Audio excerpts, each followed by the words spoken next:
Peggy 3. Hi, I'm LANDO Norris. I'm part of the McLAREN Young Driver program and I currently race in the FIA Formula 3. Today I've had the pleasure of driving some of the classic Formula 1 cars, especially some from the Senna era, which for any motorsport fan is one of the cars that everyone wants to drive. Suzuka is definitely a very tricky track, especially the first section, so experiencing it in all these different cars, I think it's probably one of the best tracks you could actually back-to-back all these McLaren Formula 1 cars.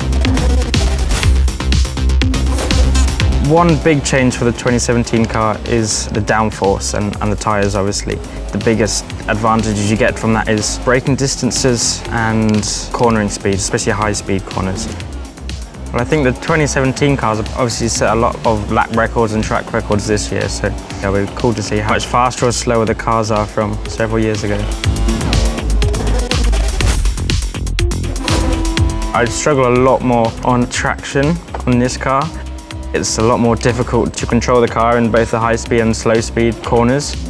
A H-box is a lot more difficult than using the paddle shifts you have nowadays. It's quite fun at the same time. Power delivery, so exit of corners, is a slight improvement compared to the old Senna car. It's a bit more controllable on exits. Downforce seems already slightly better than what the older one did. This one was definitely a bit nicer to drive.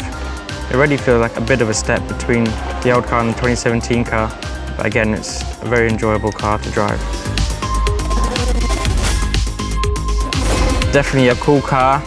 I can tell top speed is slightly faster. I think just about hitting 305 kilometers an hour, which is obviously pretty fast. Even not one of the longest straights. Braking distances and general cornering speeds are slightly higher, and that's where lap time is being taken away from the older cars.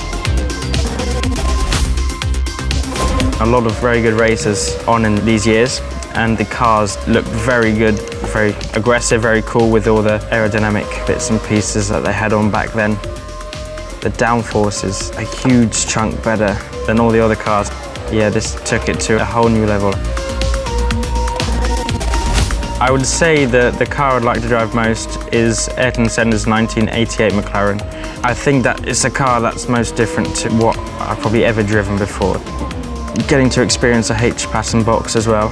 It's probably a car I think most motorsport drivers would want to drive at one point in their career.